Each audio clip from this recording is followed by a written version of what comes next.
What's up, everybody? Welcome back to another episode of the High Tempo Sports Podcast. It has been quite some time since I've posted one of these, and sitting next to me is, to my left and to your right on the screen, is Easton, former co-host of the High Tempo Podcast. Yeah, video right, actually, and left. Yeah. It's like stage right. It's a little backwards. Right. We have directions. We have a full script that we follow. If you're watching this on YouTube, you obviously are seeing that we are in a bit of a different setup right now. We're in my parents' house recording in a different location than typical. Some things have changed as far as living situations go for myself and Easton. So we won't have the studio anymore, but that's all right. Like I mentioned before, I haven't posted a podcast on here in some time. I started a new podcast recently with someone who appeared on the High Tempo Podcast frequently towards the end, Matt Griffin. It's called Teal or No Teal. It's a Pistons-centric podcast. So go check that out if you're a Pistons fan. We've been posting weekly episodes. I think we're like 7 or 8 episodes in at this point, and we're going to continue to post, obviously, once the Pistons season gets started. But me and Easton were together this weekend, and I think we even talked about this earlier this week, and we just wanted to do kind of one of these fun, niche NBA podcasts. What did this come in? Like, how did this inspire? I don't know. We were sitting around, and I think we're. Oh, you asked me who would go number 1 overall in an NBA redraft. You said, and I think honestly we have differing opinions. I think we do, and I think it's pretty awesome. Right. But I think that's where it spurred from, and then from there we were like, let's just do the whole thing. Yeah. I was originally thinking like, oh, let's do like the 12-player redraft, and then it was like you start writing down names, and the amount of good players in the league, is crazy. So the way that we're doing this today, Easton kind of just set it up, but we're doing a NBA redraft, basically. So if the NBA decided this obviously something that would never happen, but it gets talked about all the time. If you play NBA 2K, when you start up a MyLeague, one of the options is to do fantasy draft. We're basically doing that. We are doing an NBA fantasy draft, but not fantasy sports in real life, as if every team got to restart and pick from the player pools. How would the first round go? So we're doing 30 picks. This is interesting because it's not as simple as like the best players go first, because I'm going to take a wild guess and say LeBron James doesn't get picked here in the top 30. So does he? I have a question with this. Do we picture this draft in the eyes of like we're just doing the first round and there are 10 more rounds? Yes.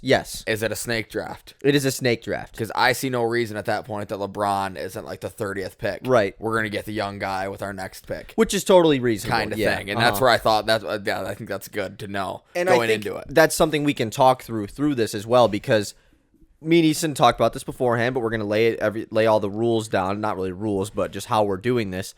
This isn't a competition between like who's drafting a better team between me and Easton. We're each drafting as we are 15 different GMs. You know, we're picking for 30 different teams here. We're going to go back and forth, like how you do a mock draft, essentially. Me and Nate did an NFL mock draft a few months ago.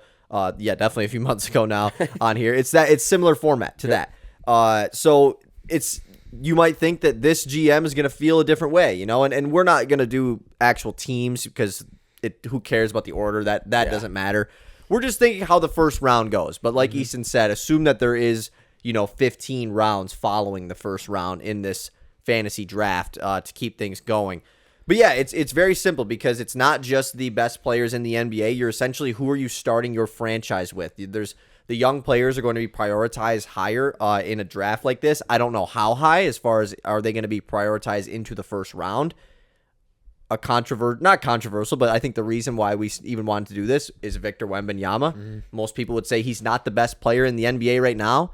I think a good amount of people would say he goes first overall in a NBA redraft. Yeah, absolutely. Yeah, and that's ultimately me and you's discussion is like, where does this first overall pick land? Yeah. Because I think if he's not first, he's second. Yeah, and I think there's a legit argument for him to go like fourth. I do. I really do think that. I don't know if I'm going to go that route. And I'll talk about it once we get into it. But is there anything else we need to lay out as far as how this is going to work, or just like what have you been up to lately? Like we can do that too. I've been coaching so much, man. And also, sorry, I'm totally interrupting I love you. It. I do another podcast on the Buck 92 Sports Show, and I had it's for if you're a local listener of the High Tempo Podcast, and this matters to you. If you're not, then this obviously doesn't matter to you.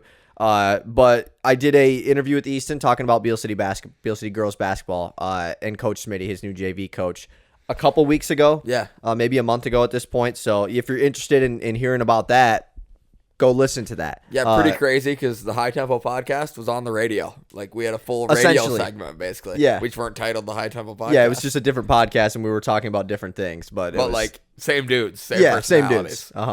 Just love it. So, but coaching. Yeah, just coaching, working, but mainly coaching. Ready for hoops run tonight. Ready to give everybody the work. Yeah, I'm totally ready for hoops tonight. And football's coming up, fantasy football as well. Easton holds the first overall pick in our fantasy football draft that we talked about a lot last year and the year prior when Easton was still on the pod. So, are you taking McCaffrey first? Yeah, I'm taking Christian McCaffrey. I don't think there's honestly much debate, especially because I'm not in love with the RBs that get back on that and the 2-3 turn. Me either. I'm not I like them, but I think they're extremely risky. And totally.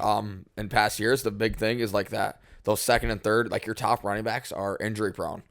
The wide receivers are a much safer position to take. They're much likely to get injured, so it's kind of that thought process. I did a mock draft yesterday, and I have the 8th pick, and did a mock, or not yesterday, I can't remember when I did it, but coming back for my second round pick, so that would be what, pick 12 13. Overall, 13 overall. At pick 12, the pick before me, Isaiah Pacheco gets picked there. He's been climbing, dude. I'm like, dude, that's absurd. I hope that happens. I'm not sure it is. I'm high on Pacheco. Yeah, top of the second round. I think between goal line touches and off, there's no way the Chiefs are as bad as offense as they were last year. And they won the Super Bowl. And they were a top 8. He was a top 8 RB last year. I don't see why he's not. And they love him. He catches passes. He does it all. I think he'll have more goal line opportunities this year. I think the offense will be better. I think more touchdowns will be scored. In general. No, you're right. I just feel like in that he's not. I don't view him in the same group of RBs as those other guys. You're right. Other than because you're right. That's immediately with after Gibbs and Taylor and Saquon. Yeah, you're right. He's not with those guys. Did all those guys go first? I can't really. I think Gibbs was there for me. I mean, those ESPN drafts have been.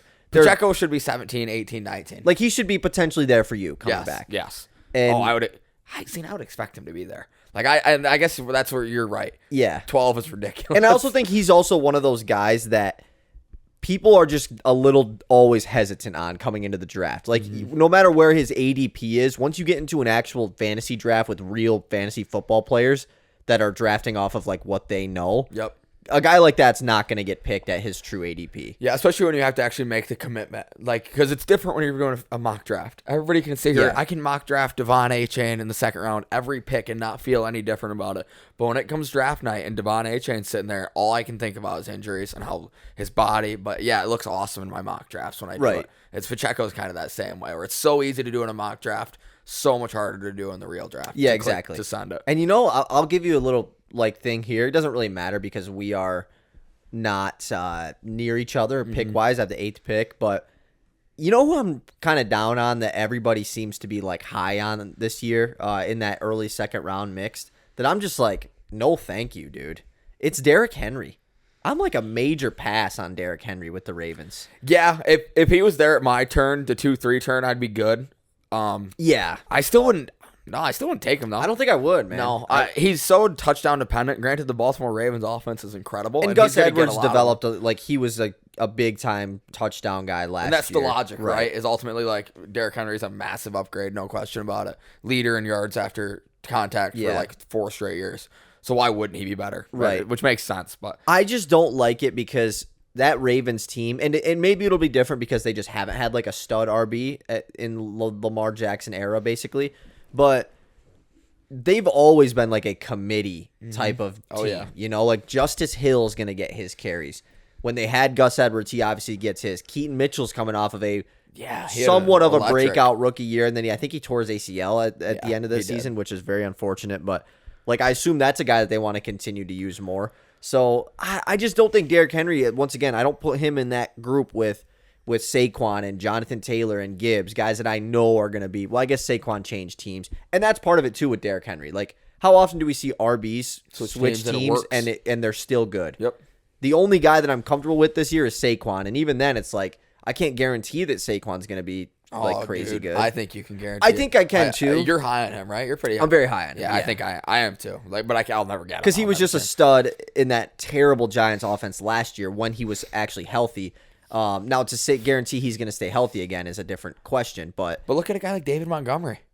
Right. David Montgomery was a great running back. Everybody knew the prospect he was. There's that funny graphic of the Frankenstein running back where everybody knew in the Bears he was this great back, no line, comes to Detroit and is a machine in Detroit. Why can't Saquon? Saquon's twice the running back David Montgomery is athletically. Exactly. Behind a good offensive line. Not a great one in the Eagles, but a really good offensive line. I think he'll be a monster. I think he's like such a safe pick. Yeah, I agree. And I think he's safer than A.J. Brown. Yeah, I think I would. I really don't know. Is A.J. Brown going in the first round? He's going I'm not saying first round. Like in our draft, is he going in the first round? No. Yeah. No. But he goes like, is he there for me at the turn? Probably not at either. Pick 13. He probably gets taken right after 11 or 12. 8. Yeah. He could go 9 or 10. He really could. Yeah, I guess that's it doesn't really matter because back it's the same guys. Yeah, it doesn't ultimately. really matter. But like a first round pick's a first round pick. Yeah, the first. Honestly, though, there are like. Last year, it felt like there were like 18 guys who were like first round pick quality. This year, it feels like there's way more to. The drop off doesn't feel as extreme, and like the 18, from the first to second round kind of guys. Like when I have the 2-3 turn last year, I would have hated the number 1 overall pick because I would have hated the second and third guy I would have gotten. Right. This year, I'm like juiced. See, I don't like the guys that are there for you. I'm gonna reach on some guys like Drake London. I'm not. Are we really picking him there's no way somebody takes him that high. Nope. Now, a guy like Marv, I think, like even though he's a rookie, like I feel comfortable taking him there. You know, Kelsey has fallen to that range now with the somewhat of a down season he had last year. If it wasn't Christian McCaffrey taken first overall, I know it's a reach, but Debo is like, why is Debo a 4th round pick? And it's such a weird thing with Ayuk right now. Like, if you know Ayuk is gone, I believe Debo's ADP sounds like he's goes basically up. Gone. But it's just been so back and forth because then there was wishy-washy. the report that they are working on his new contract now, and they had a great conversation. And I wish it would get figured out. He does need to go to the Steelers. It'd be awesome. It would be awesome. Like I would just like to see him unleashed. He looks like Mike Tomlin. Yeah, and I'm not gonna give away all my fantasy guys because I was gonna say, do you have any other fantasy takes that you want to give off that you're like cool with giving off? If not, it's fine because I get it. Yeah, there's a couple guys I'm reaching. I'm like. Jalen Waddle is ridiculously underdrafted. I was just listening to the fantasy footballers, and they were and this I thought this before, but this stat like really solidified it in my head because I forgot that this was the case. But Puka last year broke Jalen Waddle's rookie receptions record. Yeah, in an extra game. Like, and Jalen Waddle's now a 4th round pick, while Puka Nacua is sitting at the 1-2 turn. Right. I do not see that correlation whatsoever. I think the wide receivers to me this year are massively I think a lot of people are wrong on the wide receivers. I think ADP on receivers is wrong. I keep looking at Cooper Kupp and thinking he's too low. I keep looking at Debo thinking he's too low. I think DK. Like, I don't know why Drake London goes in front of some of these guys.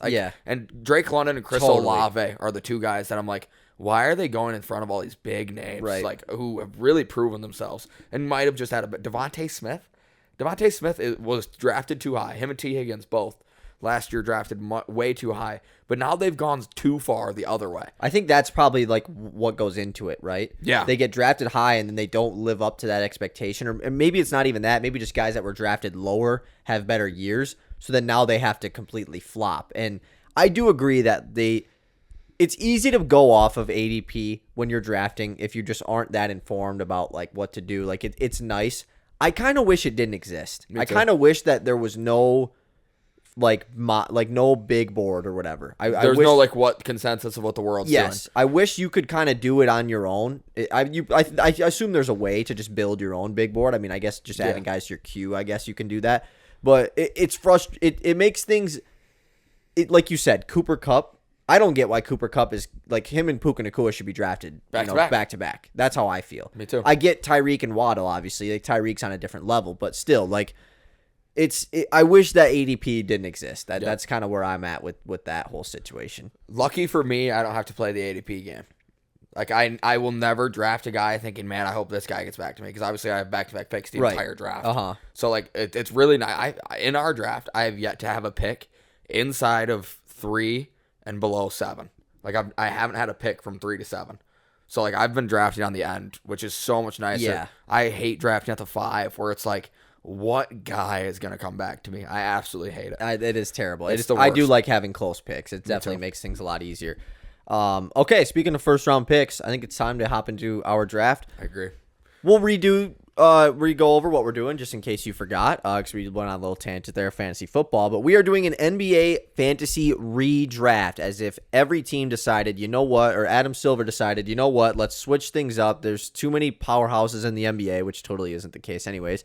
And we're just going to redraft everybody from pick 1 to pick 30. We're doing the entire first round. This is basically your face of the franchise. Mm-hmm. Every team gets to draft their face of the franchise right now.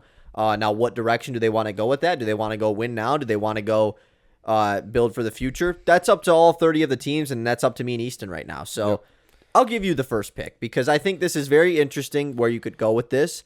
So once again, we're not competing here. This is a simple just back and forth. Easton will have all the odds picks. I will have all the evens picks, and it's a live draft. So you're on the clock. The first overall pick coming into this was super intriguing because I think there's ultimately 3 guys to me, and it's Jokic, Luka, and Wemby. Those 3 guys are pretty much head and shoulders above the rest of the league, and Embiid's probably in there too. And there's some Embiid truthers who would really come out of the woodworks for that take, but I really believe those 3 would be the top 3 redrafted guys. Within the year of growth that we have seen from Victor Wembanyama, I can't see a world where he doesn't go first overall. Today we spent an hour at work watching Victor Wembanyama highlights. He has a 2-hour highlight compilation from YouTube on year 1. And the stuff he is doing, and I mean the pull-up threes, the logo shots that he is doing, he is the most versatile player while also being the new best defender in basketball. I see a guy who is 7'4", 7'5", and just put on 20 pounds of weight in the offseason. His transformation pictures are unreal. He looks like the new Giannis. He's 7'4", jump shot Giannis. And he, to me, just feels like such a positional advantage as well at center with the, I shouldn't say lack of good bigs because that's like gone away. There was a time where like DeAndre Jordan was making first team All-NBA and DeAndre Jordan wouldn't even fit in with he could not play with the center of today. Right. And that's kind of gone away, but I still think there are less good centers than there are great guards in the league. So I think with that positional advantage, that's where Luka kind of loses me a little bit because there are a lot of great guards. Granted, he's a special guard, but there's a Shai Gilgeous-Alexander, there's a Tyrese Halliburton, there's a Jalen Brunson, who are all those ball-centric, Trae Youngs, who all kind of do. There's not a guy like Wemby. Yeah. There is not a best defender in the world while also giving you 25 and 10 a night. That's where I have Wemby, and that's why I've got him going 1. And I've also seen like people say that Wemby is the next like evolution of the NBA with like he's not. He's not. No one's like Wemby. That's what somebody said to me today. They were like, "Well, don't you think like somebody else can come in and be like him?" How many 7'5" guys have you seen even exist? Like, and then they're also good at hoops, and they're not gumpy. They're freakishly athletic. They move well, and they also like have a handle, and their jump shot looks like even okay. Yeah, that's the weird part to me is the whole like the evolution thing. It's like this is the next form of the NBA, like just a bunch of huge, tall, lengthy guys that can do everything. It's like, okay, go find me those guys. There's not a lot of them. You know, there's the KDs and he's 6'11" at max. You know, you get your Mobleys, your Chats. There's definitely more of them than there used to be. Right, but Wemby's still like just so much more skilled than those 2 guys. He's still 7'5", like he's 6 inches on those guys. Mm-hmm. He's huge, humongous. Number 1 overall. So you take Vic first overall, definitely a super respectable pick. The way that I think that I don't question that first pick, and I don't know if the way that I would have went. Wembanyama's 20, by the way, so that makes things very simple as far as that's going to be your guy for 20 years. I mean, maybe not 20 years. You hope but 12. Yeah, exactly. The way that I view it, and I think that the reason why both Luka and Jokic, and I even kind of think you can throw Giannis in this pool as far as those guys have a talk to go above Wembanyama, is as simple as like they are still on the younger side of things, but they also have contributed to like playoff success. Obviously, Giannis and Jokic have rings apiece, and Luka just got his team to the NBA Finals. It's not against Wembanyama because he's played 1 year in the NBA. Hasn't really had the opportunity. And he hasn't had the opportunity at all. And I think most people are confident that he will, within the next 4 or 5 years, at least be on a deep playoff team kind of situation. I mean, it'd be shocking if he wasn't. Yeah. I mean, I think about the Utah Jazz of Donovan Mitchell and Rudy Gobert. You need somebody half as good as Donovan Mitchell, and you can do that with Wemby. And even you look at, I mean, I know it's not the same thing at all, but in these Olympics, right? France was playing terrible in group play and in scrimmage play. They get into the quarterfinals, and then they make this run all the way to the championship and give Team USA a good fight. And it was behind them benching Rudy Gobert, who is their most notable NBA player, at least the last several times you see France play in the World Cup or the Olympics and stuff. Because Wembanyama is so impactful. It's not like he was going off for these crazy big-time games, but his impact is so important. Enough to bench Gobert, you know? So we know that's coming. But I think that the argument to a franchise could be, hey, like, do we want to just spend those 5 extra years of Wembanyama being 5 years younger than Luka, or do we want to get Luka right now, who's also just 25, so we still have 10 years left of him. It's not like he's old by any means. And then we also have a guy that is already knows what's going on in the playoffs and also a known elite playoff player. You know, Luka has been that guy ever since his second year in the NBA. So I'm going to take Luka here second. I did consider Jokic. I do think, though, that it's just a little bit too much of a gap age-wise. Jokic, I believe, is 29. So yeah, he is 29. So I think the 25 to 29 gap is a bit bigger from Luka and Jokic. So Vic goes first and Luka goes second. Easton's back on the clock. Yeah, I'll take Jokic. It's Jokic is number 3 overall. Yeah. He'd be the next guy off the board. He's unstoppable. Yeah. Offensively, especially. And he's become such a higher quality defender than what he's given credit for, too. Yeah, totally. And it's kind of interesting in this spot because, you know, does a team really think, like, the obvious pick here is Giannis, right? I think that the 3 best players in the NBA are Jokic, Luka, Giannis, in whatever order you want to go. But Wembanyama's the freakish generational talent coming off of an insane rookie season. So obviously he's in that group as well. But you also could make the argument like, hey, do we want to go a little bit younger than Giannis here? Do we want to go a Shea Gilgeous-Alexander? Do we want to go even younger and go an Anthony Edwards? I'm still not going to do that. I'm going to take Giannis 4th overall. I do think, though, that there is a case to be had for a Shea just from an age standpoint. But I'll take the, I believe, 29-year-old as well, Giannis. Yeah, I think the age thing with Shea is like his main provider. I mean, he was just a dominant, unstoppable force in the playoffs. I mean, 30 points per game over and over. His whole life's consistent, right? It's my favorite quote ever. I say it all the time. Oh, he's got so many bad quotes. That's the best quote ever. No, it is. I think a lot of people are probably screaming right now into their radio or wherever they're listening to this. Like, what are you guys not doing with Embiid? Like, why not Embiid? I think part of this you have to look at is, like, Embiid could get hurt. Like, how many years does Embiid really have left? He could have 10. Absolutely, but it's more likely that he's got 5. I mean, Shea has had the same amount of playoff success as Embiid in 1 year, you know? I mean, yeah. I can't think of the meme guys who have made, like, the Eastern Conference Finals. Exactly. But, like, Tyrese Halliburton just made the Eastern Conference Finals. You know, like, it's a real thing. It's not, there's multiple, I get what you're saying. Like, we shouldn't be hating on Embiid because he is one of the top probably 5 players in the NBA skill-wise. Now, in an actual ranking, I don't know if you feel comfortable putting him that high because of the injury, not even just his non-playoff success, it's the being injured in the playoffs. Absolutely. You know? I mean, that's what contributes to his playoff success. He can win MVPs. He's now getting hurt in the playoffs, and it just isn't working. And I think Embiid goes in the next 5 picks. But he goes top 10. When you are starting your franchise, you take into consideration everything. You take into consideration what they're eating for breakfast in the morning. Like, that is a worry you have. And I, like I said, Shea's life's consistent. I want that guy. Give me that guy. Give me Shea. Yeah, Shea goes 5th. This is where things get tough, right? I think this is where we really start to see a gap between young guys that are valuable over guys that are good right now. Like you said, Embiid seems like he should be the pick right here. By the way, I just got to say, The Ringer just got some crazy list swaps in the last recent amount of time, basically. June 20th, they did their top 100 NBA player rankings, and it's fine. Shea is 4th. And then in March, they did their top 25 under 25, and Shea is 3rd on that list. 4th in the NBA, but 3rd on that list. 3rd on the top 25 under 25. Anthony Edwards is above him on that list, and Wembanyama is above him on that list. If we're talking right now, that's ridiculous. Shea is better than both of those guys, and I think their 25 under 25s takes into based account off that. I think if you read it, I think they take into account the I think that would make sense. But Ant. Yeah, still not Ant over Shea. Still right not now. Ant over Shea right now. No, Yeah, no. that seems I don't like see. I don't see that. Doesn't seem obvious to me to put him over. that's a little bit of a stretch for sure. I agree. So then when you're taking a look at the other guys here, like Jason Tatum is a guy that probably doesn't get picked, but maybe you consider a little bit. Do you want to go for a guy that is going to be the head of your team? Do you really want to go to a Jalen Brunson right here in this range? Probably not. It seems like a bit of a stretch. You could go the route of super young guy that you might think can turn into a superstar, like Apollo Banchero.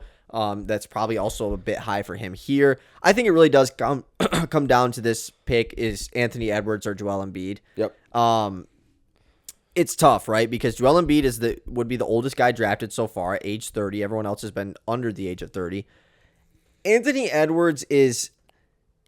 I don't want to say Anthony Edwards is overrated, right? Because I don't think that he's overrated. But I think that sometimes we're too quick to maybe not put expectations on Anthony Edwards, but as a 23-year-old, he has so much room to grow still. And I think that he's viewed in a bit of a tier that he's not quite in yet so far. I think you and I both talked about this. Like, I'm still taking Booker over Anthony Edwards right now, and the Olympics kind of helped show that other people believe that as well. Yeah, that's not a common opinion, which I kind of didn't like. I know. I liked being the guys who were like, no, Ant's not that. Yeah, which it was hard to do that after, his team swept Booker in the in the playoffs in the first round. But yeah, Ant's only 23. Like and his ceiling is still so high. I think Embiid goes here though. I think 6. Embiid would probably go. I think Embiid goes here at 6. Ultimately, Anthony Edwards has holes in his game still. Like we saw in that last playoff series that they lost, like it was like, oh, Ant can be. I mean, he's not this unguardable guy, and that was really when it came to me, where it was like, okay, Ant's great, but he's also got a unbelievable basketball team around him. Mike Conley is a great veteran for any 2-guard that can ball. You stick Jaden McDaniels to be your number 1 defender. You have an awesome roster that's built around you, and I think that we got blinded by it wasn't Ant carrying them.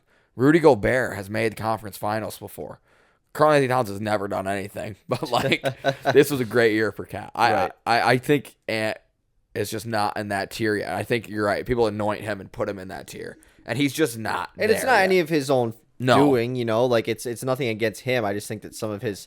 And he's got the attitude of a top, that tier of player, and which exactly. is a good thing. Totally, you want your young guy to be like that. But do I believe he is? Not yet. He's got some things he could clean up in his game. I'm gonna go with Anthony Edwards here with 6 overall.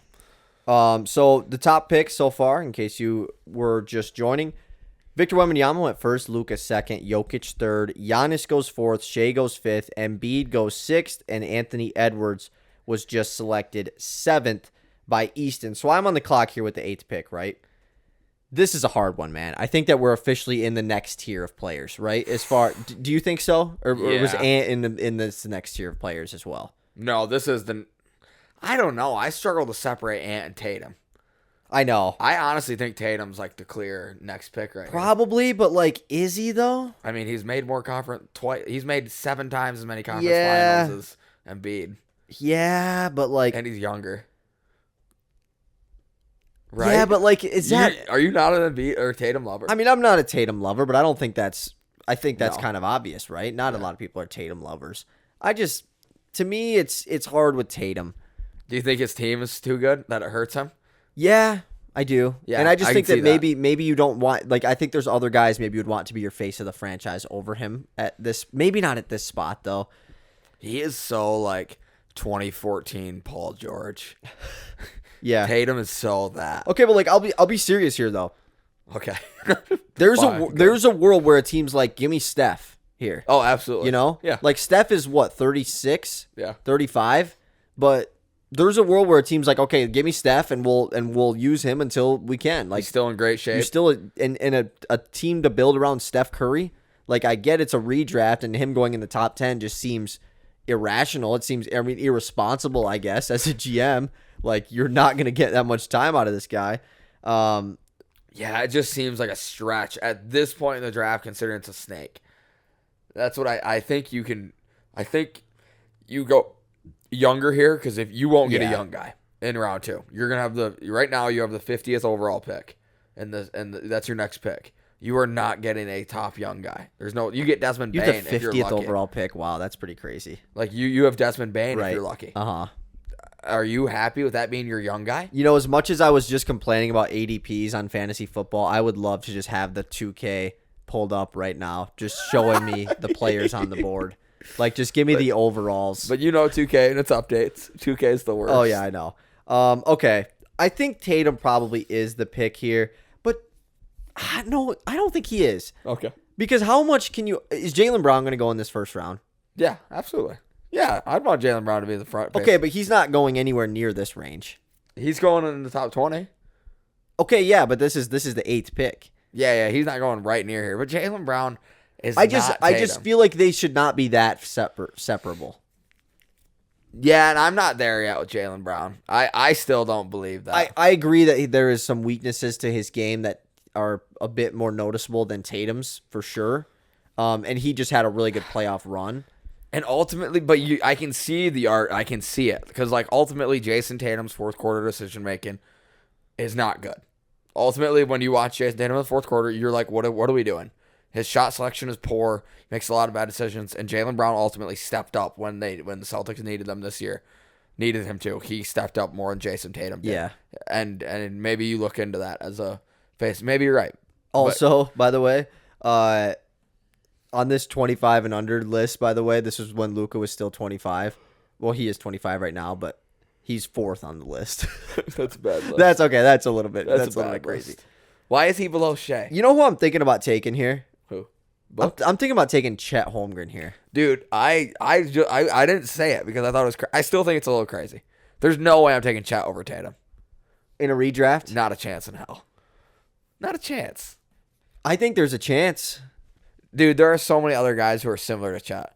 No, there's not. Mobley, Jaren Jackson. Not like Chet, though, and Chet's younger than these guys.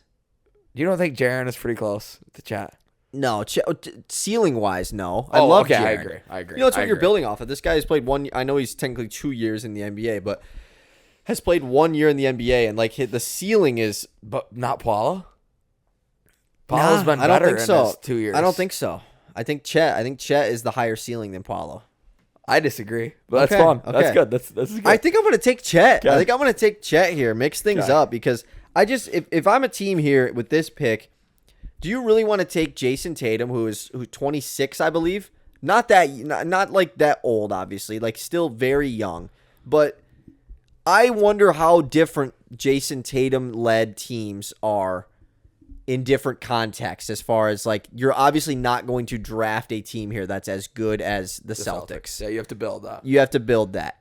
And I just wonder with Tatum being the top guy on the squad with a much different context, how high of a ceiling does that team have in the next in this 5-year window, you know? Yeah. Whereas you draft Chet now, you have a much larger window, and as well as we have our lockdown rim protector set that is only incredibly young. We don't know how much his offensive game is going to continue to grow. He could be a top 10 player in the NBA someday. Tatum is, which that's the risk that I'm taking here. Mm-hmm. But yeah, I'm going to go Chet at 8. That's interesting. I'm not sure I can get behind Chet. It might be too early for Chet. I don't know if I can get behind Chet over Halliburton. Oh, I can get behind Chet over Halliburton. I'm not that crazy high on Halliburton. Yeah, not like me. I'm big. I'm a big Halliburton guy. Well, I think I'll tell you, I got a different guard that I will pick over him. Oh, I've got a few. I mean, he's like the 7th guard. Okay, like, I've got Brunson in front of him. Well, but I think in a redraft you could say like Halliburton. I've got Ja Brunson, in front of him. You know, okay, yeah, same. Yeah. Me too. Okay, so you're on the clock here with pick 9. I just took Chet at 8. I think you gave me a layup. The two I'm between is Book and Tatum. I still think you take the most elite guys right now. I don't think we're into the stage where we take the young guys with insane upside, like the Chets and the Halleys, who I think have Scotty Barnes as, the Cade Cunninghams, these young guys. I think we're not there yet. Chet is obviously above, I think. I don't put him that far above Halliburton, but I definitely put him above Cade and Barnes. And even Mobley. I stick Chet way above. I do stick Chet above Mobley. I think play styles, though, you can't get guys like Chet, and that's kind of, I guess, what I think. But Tatum, big wings, have ran the NBA for a long, long time. And Tatum's just another perfect prototype, other than he sometimes struggles. And it's almost like he forgets that he can get to the hoop. Like Jason Tatum, Right. you can go and get a layup instead of shooting a pull-up jump shot almost every time, dude.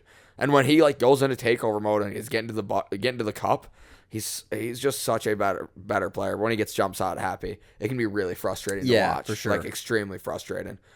But I still think he's right there. There's not many, especially when you look at the wing position. How many young wings are we going to draft that are as good as Jason Tatum that isn't Jaylen Brown? Yeah.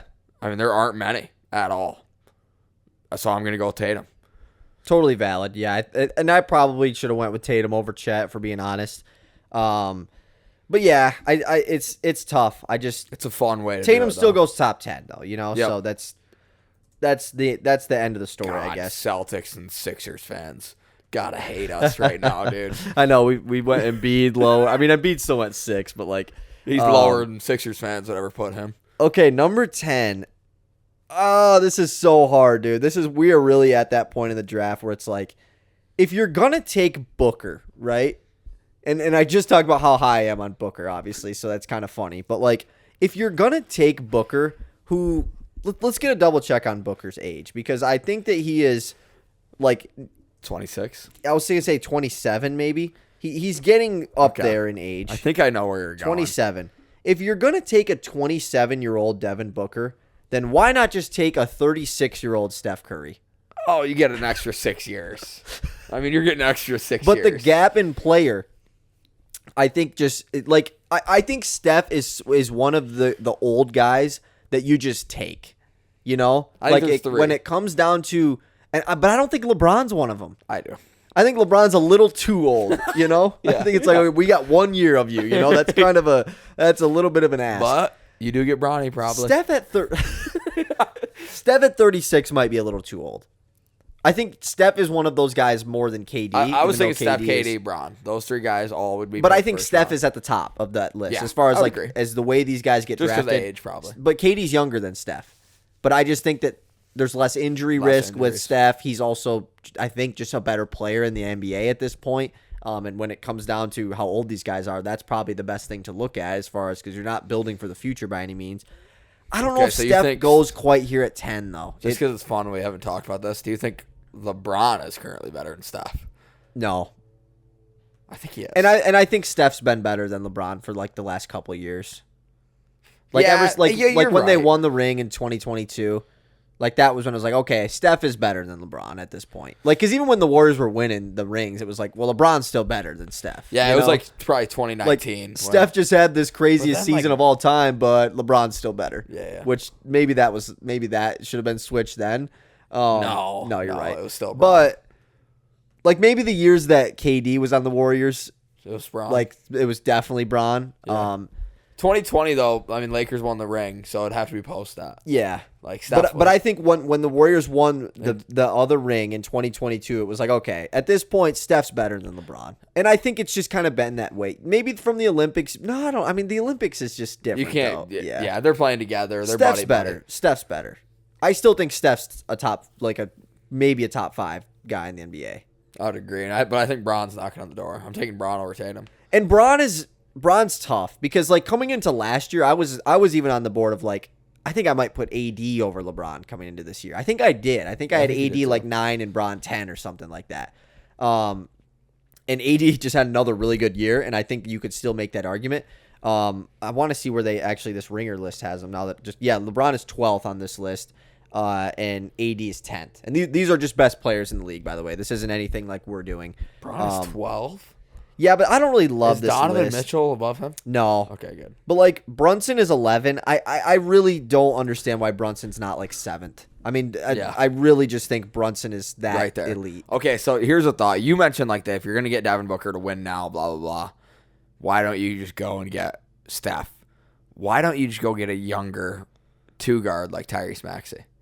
Yeah, no, that's probably Why don't you right. go Yeah. the other direction and Uh-huh. say, let's go to the 22-year-old Tyrese Maxey, Right. Uh-huh. and let's ball out. That's a really good point. You definitely could take that route.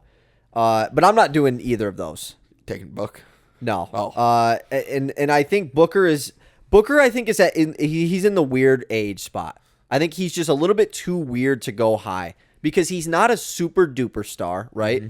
I think Booker is a borderline top 10 player, and he probably caps out at that in his career, which is excellent. You know, like that's a great spot to be at. But here at 27, it's like, do we take the guys that are 5 years younger that may have a higher ceiling than Booker? Or do we take the guys that already are better than Booker, but they're 5 years older, you know? So I think he just kind of falls into a weird spot as far as this draft goes. With the 10th overall pick, I'm taking a guy that played in, 2 games last year?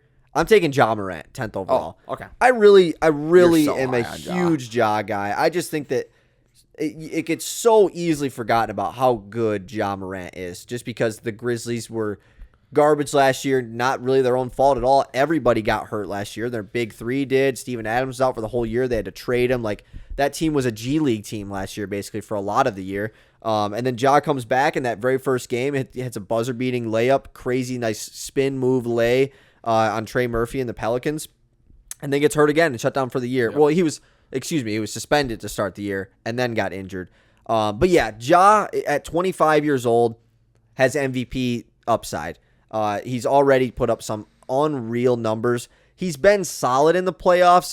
That team, they've lost in the first round both times they made the playoffs. So that's the one thing that you maybe are like, I don't know yet. It doesn't really have the playoff success, but a lot of guys his age really don't yet. For me, if we're taking point guards for the future in the NBA, there's not many guys that are above Ja Morant. I would agree. So he's 10th. I would agree. Kawhi and Harden. Like, can I just get them off my list? Harden does not go. Yeah, right. Kawhi, like, is a really, like, if you're a Steve Ballmer psychopath, like, he got kicked type off of Team GM. USA, dude.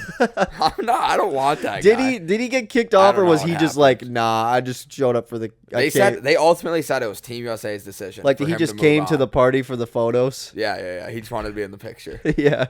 That's the only reason I show up to the function. Exactly. Just for the photos. But, like, Kawhi's obviously a talent to get drafted here. He's not that old either. Mm-hmm. What's he, 33, I'm pretty sure? Yeah. Like, it's not like he's on this... But he's injured. I mean, he literally is, like...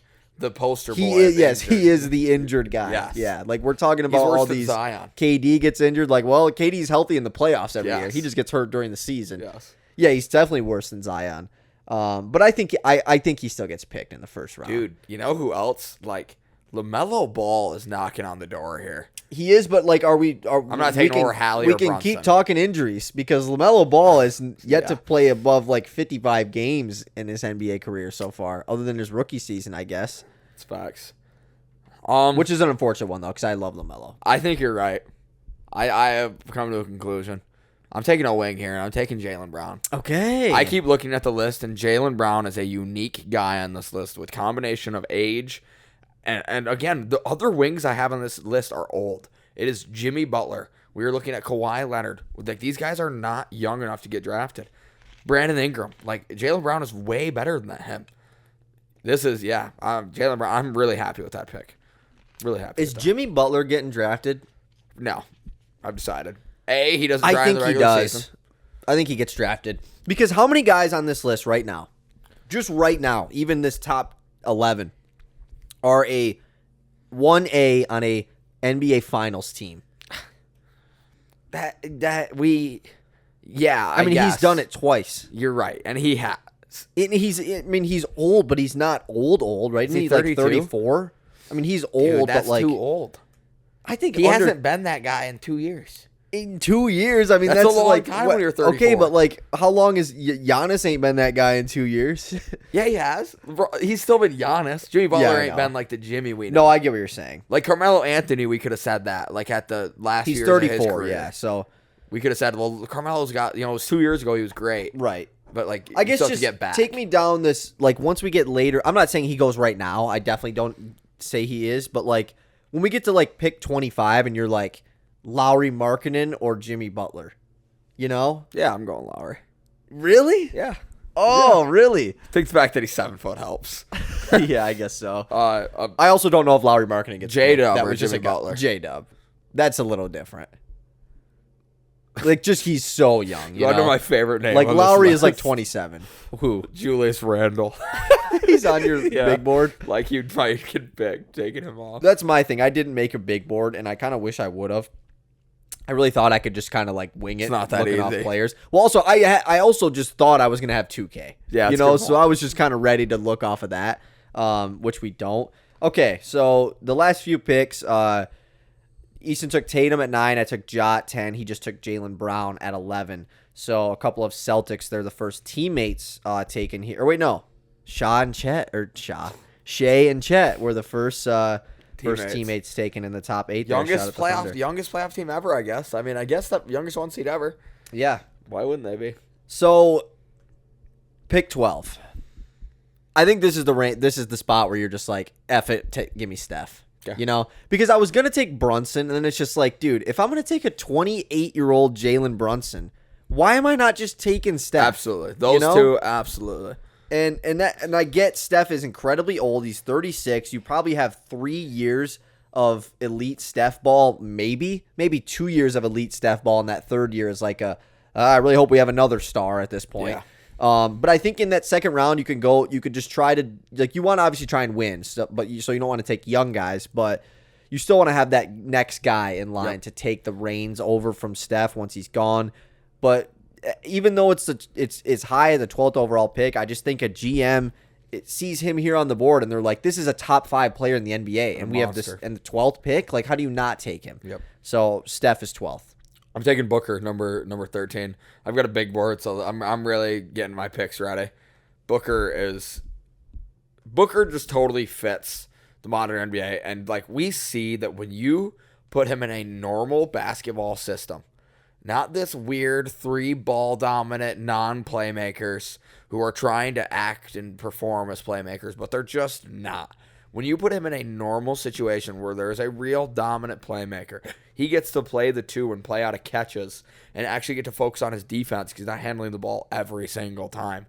This guy's elite. It's the same thing. Like, again, I think if you give Devin Booker Anthony Edwards' role on the Timberwolves, I think Devin Booker is better at that role. I think if you swapped Anthony Edwards and Devin Booker, both teams would be better off from it. I think they both fit each other's teams better than they currently do. I think the Timberwolves need a little more shooting. Devin Booker brings that to him, and while also being an incredible defender like we saw in the Olympics this year. When D-Book wants to, he can get in that chair and lock up. But he hasn't, like, dude, this Suns team wasn't going to do it. He can get into a chair all he wants, and it's not going to matter because they're going to go, okay, well, we'll just attack Bradley Beal then. We're just never we won't attack you. I'm going to take Booker here. I think he's foul. I think he's fallen too far, so I'm gonna stop the drought of Booker. Yeah, Booker was awesome in the Olympics. Definitely one of the more fun guys to watch. He said he was going to take on a different role if he was joining that team of the Avengers. He did exactly that, and did it to a very high standard. So cool to see him speak it into existence. Right. Uh-huh. Like, I mean, he really was like, I know the only way I make this team is if I become a role player for this team. Yeah. And he bought right in. It was awesome. So this is a pick for me that I think a team here at pick 14 sees this guy on the board and they're like, what a steal. We're talking about face of the franchise for the next 15 years of our team. We feel really confident in this guy to do that. I don't know how high this guy's ceiling necessarily is. I really change my opinion on him quite frequently, honestly. This past playoff run probably made me higher on him than I expected because he really did look like the true 1A on his team and almost won a playoff series. I'm going to take Paolo Banchero at pick 14. That was my next pick. Paolo Banchero, I just feel like at 14, a team's going to be sitting there like, wow, this guy is 2 years into the NBA is he 3 years in now? 2 years into the NBA and has already looked like a really good playoff performer in that one series against Cleveland. And potentially could be an MVP caliber player someday. I don't think I quite think his ceiling is there. I do, but it could be. That's what I'm saying. Like, it's not out of the possibility. So Paulo at 14, I think, is a total steal for a team. Yeah, modern day Carmelo Anthony. I mean, the guy is just a cheat code, and his playoff performance was unbelievable. Yeah, as the best player. I mean, you say 1A in that series, he was the one. Franz. I mean, you think about Game 7. Yes, I guess that's what I meant to say number one. Yeah, yeah. Franz was nowhere near him. Wow, there are a lot of really good guards right now. I know this is where it gets really tough. Steph is off the board, and I'm sitting here between Hallie and Jalen Brunson.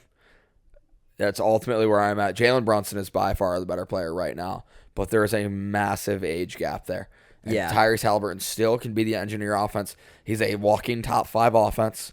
I think you could stick him with the Trae Young. Like, I honestly think you could almost do anything around him and he'd figure it out and be a top 5 offense. He's elite. Clearly, other people believe in him. He's got great leadership skills. Everybody likes Tyrese Halliburton. But Jalen Brunson, man, plays in the Garden. Gonna push the envelope. He is an absolute ceiling raiser.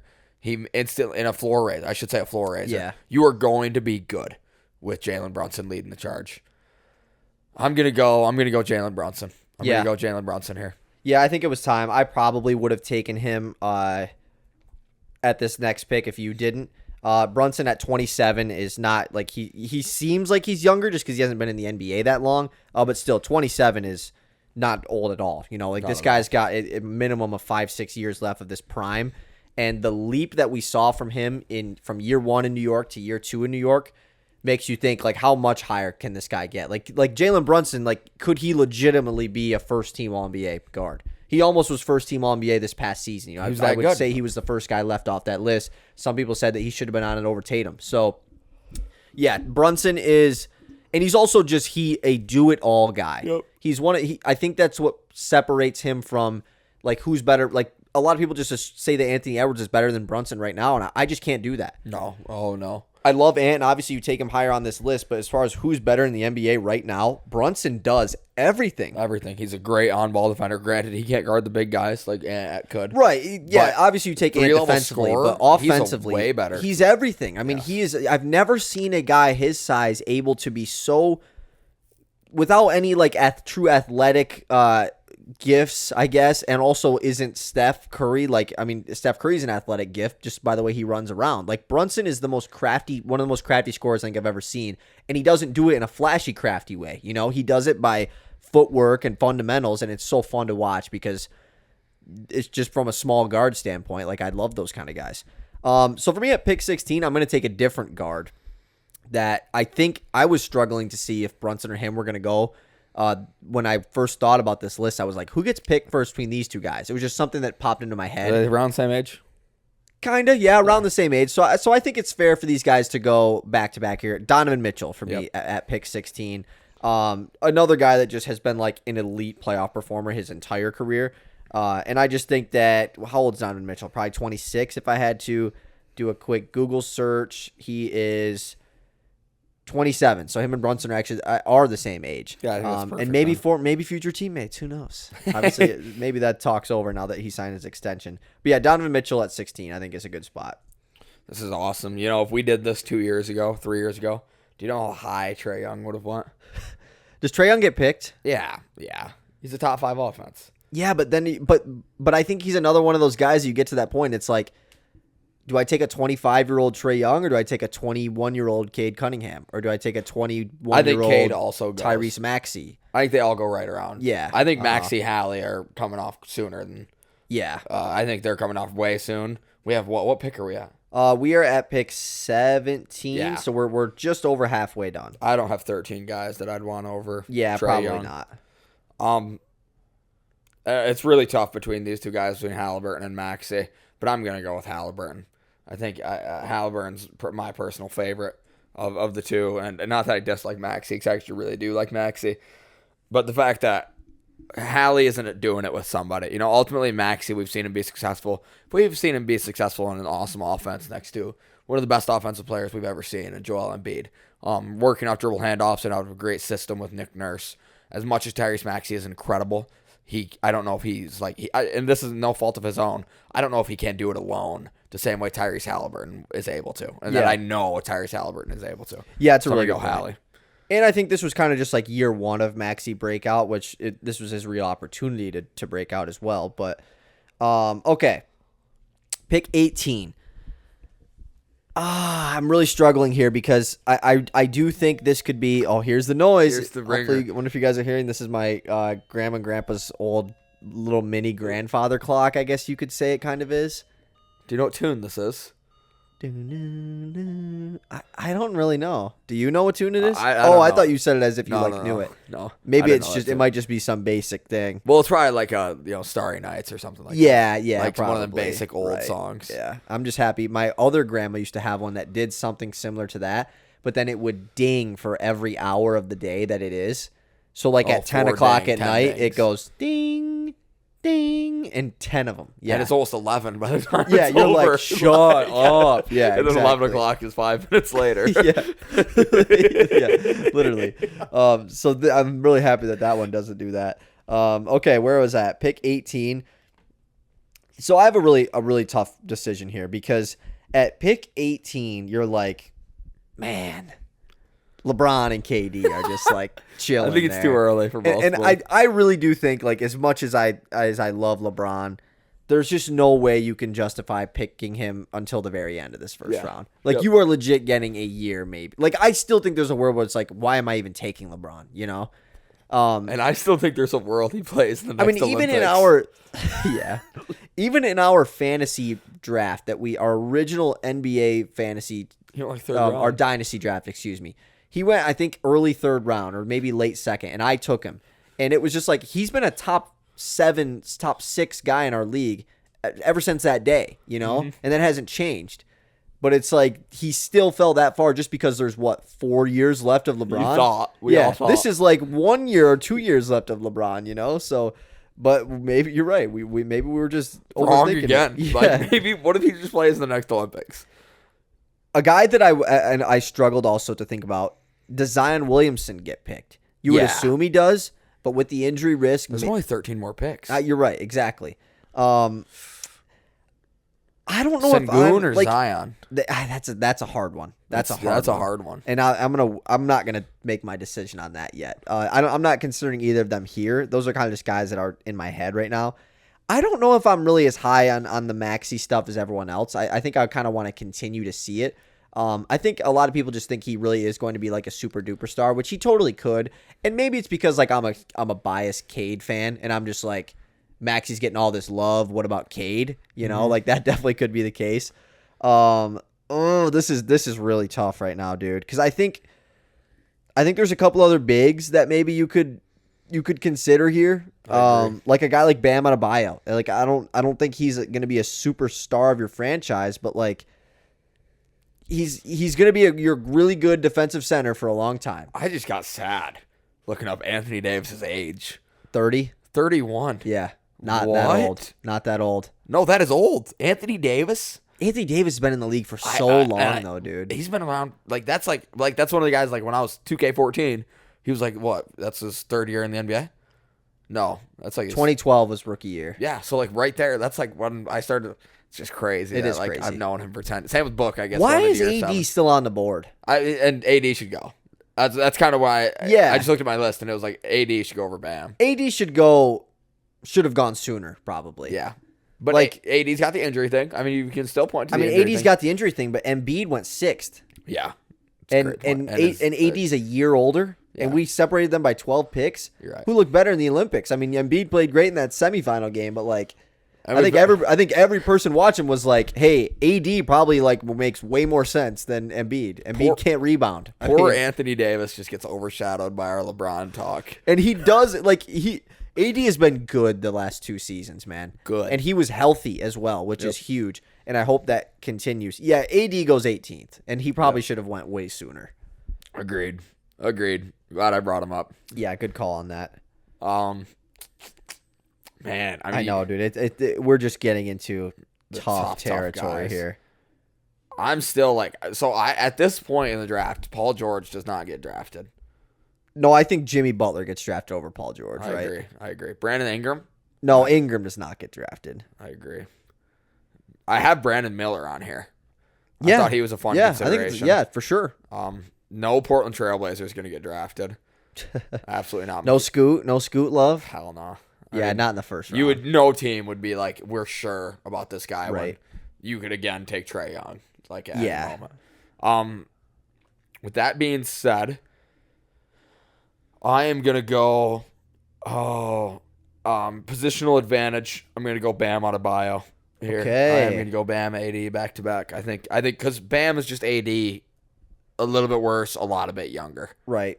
I think so. That's where that logic God, I just feel like taking Bam to be like your face of the franchise just feels weird, but right? That's what the Heat have been trying to do for years. For I mean, that's sure. what the Heat have done for 2 years. And I love Bam. Like he's that good. It just feels kind of weird, you know? Who's better right now, Bam or Jimmy Butler? Jimmy Butler. I'll go Bam. Like who's better in the NBA? Yeah. Jimmy Butler, I would say. Right? It's definitely Jimmy Butler. I mean, I would love to see. I guess we need to look at their stat comparison because I need to know like Jimmy Butler's regular. Didn't he average like 19 a game last year? Yeah, probably. Like that's bad. You can't have a face of a franchise treat the regular season like that. Ultimately, Right. No, you're right. Okay, so for me here, I wish Cooper Flagg was in this. That'd be cool. yeah, He it would have would got be. obviously picked by now already.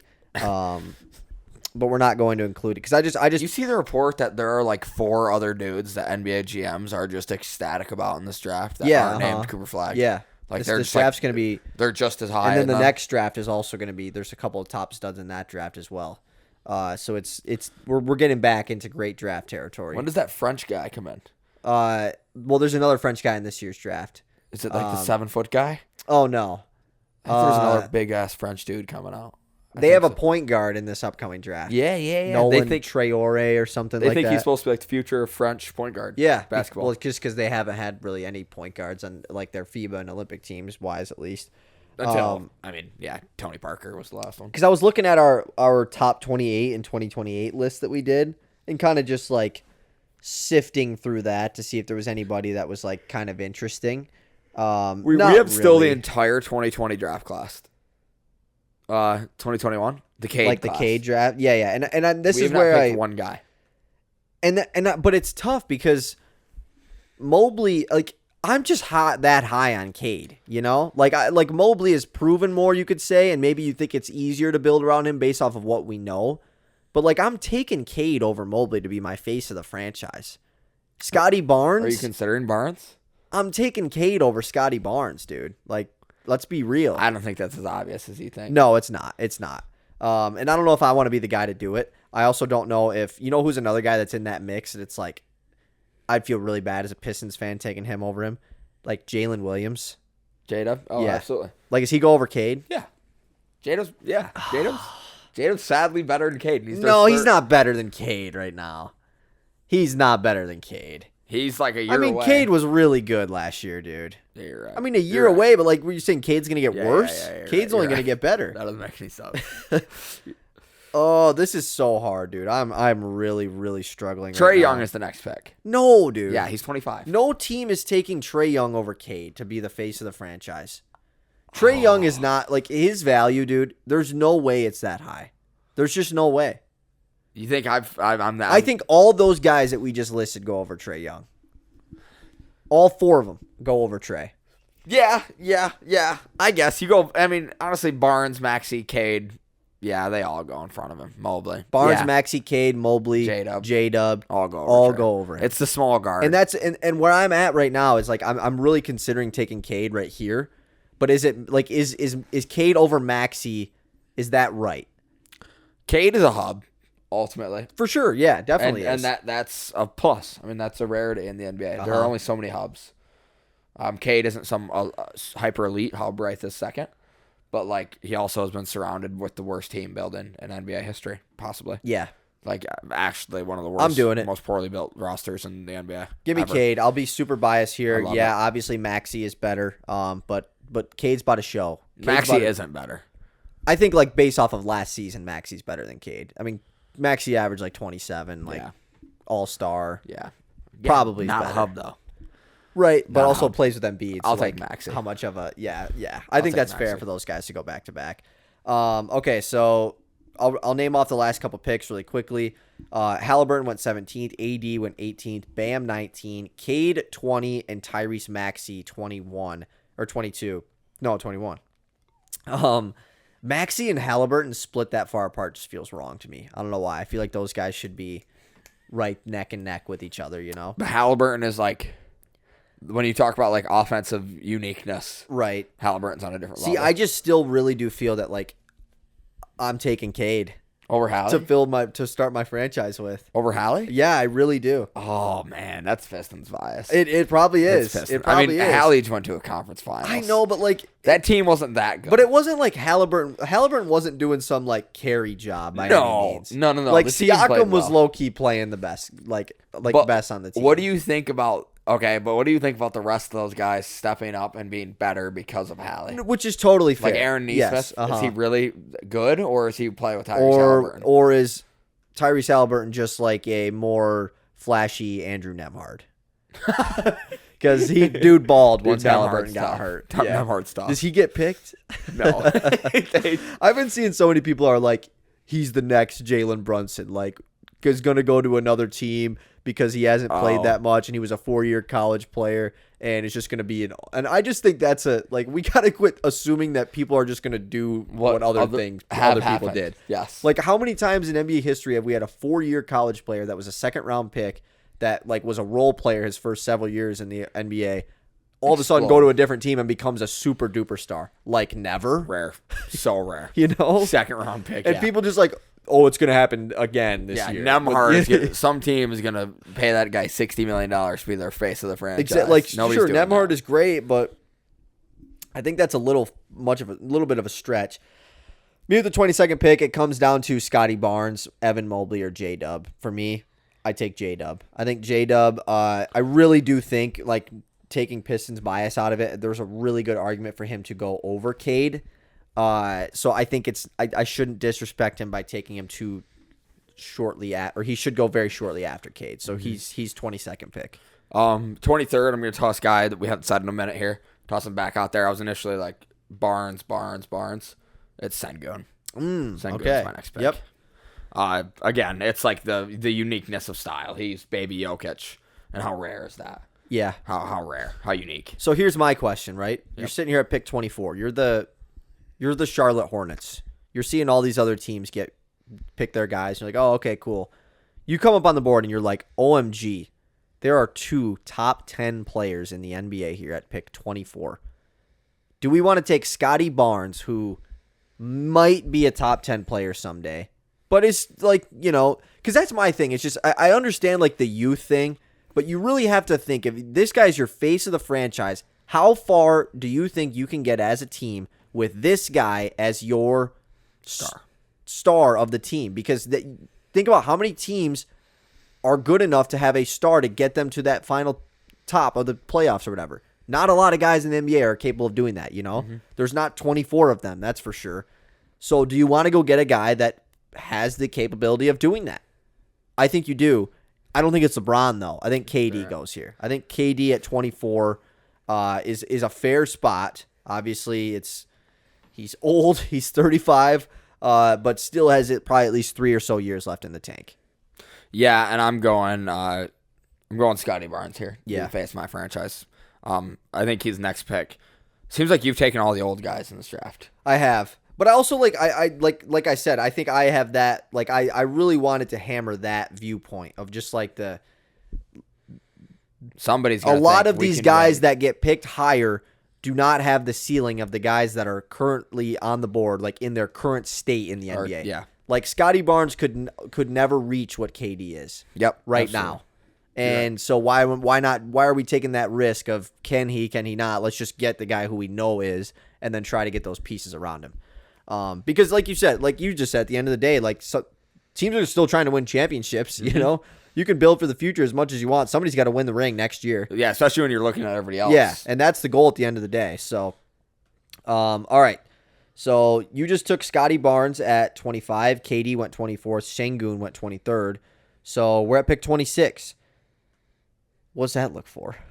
There's a guy now. There's a guy that's next up. There's a guy that's next up? Yeah. I mean, looking at this list, he's the youngest of the group and the best of the group. Okay. He's a big guard. Like big ag guard. LaMelo? Yeah. I don't know, it's man. LaMelo or Fox or Butler or Mobley. LaMelo or Mobley. I got none of those guys here. Am I missing a guy? We're going off ceiling. We're going off of if we can figure some out, this guy really could be top whatever in the NBA. And those other guys I don't think can. I think all of those guys you just named, none of them are top 10 players in the NBA at some point. Okay. I'm just who all did you just say, by the way? LaMelo, Mobley, Zion. You didn't say Zion. I didn't say Zion. Okay, that's where you're going. It's Zion. Okay. Zion Williamson at pick 26. As previously mentioned, You're right. Crazy injury history. Obviously, that's not ideal, but has that super high potential. And if you can figure it out, you can figure it out. So Zion goes 26. I'm taking LaMelo Ball. Next pick. Okay. 22 years old. I mean, he is so young. So young. Injury history is bad, but like, you also don't need to win in year one. What pick is this? 28. There's only 3 picks left. I have 2 left. You have 1 left. It feels disrespectful for Trae Young not to go. Me too. In a guard-heavy league, like this is, it's not like we're building teams here. Like everyone can draft a guard, you know, and I think that's totally fair. I just don't know how much does a team really want Trae Young? Ultimately, if you're in a playoff series, there are 10 teams that have a better starting point guard than you. Yeah. Luka, Shea, Tyrese, Brunson. Like there are a lot of teams who have a better guard than you. And most of those guys aren't going to be as much of a liability as Trae Young is going to be defensively. But Trae Young brings a lot to the table offensively. He's a floor raiser, right? For sure. I'm just trying to check to make sure there's not any obvious ones that we've missed. I don't think so. I don't think De'Aaron Fox gets drafted. I think he's a second round guy. Dame Lillard, I think, has fallen to a point where he doesn't get drafted. A guy like Lauri Markkanen, you could maybe make the case for getting drafted, but it's not time. He's not getting drafted. I don't think he does either. I don't think Jaren gets drafted. We haven't mentioned. I don't think Darius Garland gets drafted. Did you mention Fox or Sabonis? Yeah, I mentioned Fox. I didn't mention Sabonis. You could draft Sabonis. He's probably a little old, right? He's old. I mean, he's 30. I don't even know if he's quite 30. He's probably. I mean, he's really not as old as you think. He was a one-year college guy. 28. Yeah. Okay, just my thought. I think the next 3 picks are Trae Young, Bron, Mobley. And I was going to take Trae here, so we can go with that. I still think Mobley. Wait, did you just say Mobley? Yeah. Yeah, I think Mobley is definitely in the talks here. I'll go with Trae, though, at 28. And I'll go Bron at 29. LeBron, 29? Yeah. Nice. Because you don't want the 30th team to be able to get him and somebody else back-to-back. Right. So you're going to snag him before that. Because there'll be a lot of young guys. You're not hoping to get Brown on the way back. Yeah, and I feel like then at that point it's got to be Mobley as the 30th pick. Him not going in the first round just seems a little bit excessive. Yep. I don't think there's anyone else huge that we missed. Even a guy like Karl Anthony Towns he's definitely in the conversation. But yeah, you take Mobley over him. Yeah, my big guys that I have left on my board are Gobert, Cat, Jimmy Butler. Yeah, Jimmy. And Kawhi. No Kawhi. Yep. That feels weird. Yep. But again, Kawhi's 32. There are a lot of old guys in the NBA. Or 33. Like, he's not old that guys. old. Not a lot of good young guys. You're right. You can get old guys in the second round on the snake. You can. If I have LaMelo Ball, I'm not taking Kawhi. Okay, biggest like L of the draft. What is it? It's probably 80 at 18. Yeah. I mean, it was just 80 quick. probably goes top 10, you know? I think there's a chance. That if you guys, if we did this, Paulo could go like 8. Yeah, yep. Paulo could be right. Paulo went low. I think I took Chet a little too high, but I still think Chet goes right outside the top 10 Steph if not. was a little high. I don't think so, dude. I really think a team would just take, like, Steph still goes high. Just looking at the guys that got drafted after him, it's just like, yeah, those guys are cool, but, like, I could have Steph. Yeah. You know? But you can also get AD, who's 5 years younger. You're right. Well, and I think AD goes higher than Steph. I think we kind of dropped the ball on AD. I think AD and Paulo both go higher than Steph. Yeah, which would bump Steph down to like 14. I could see that. That's true. I think Bam might have been a little high, just looking at like all the other guys below him. Like, are you really taking Bam over Sengun? Yeah, you probably are. Yeah. Yeah.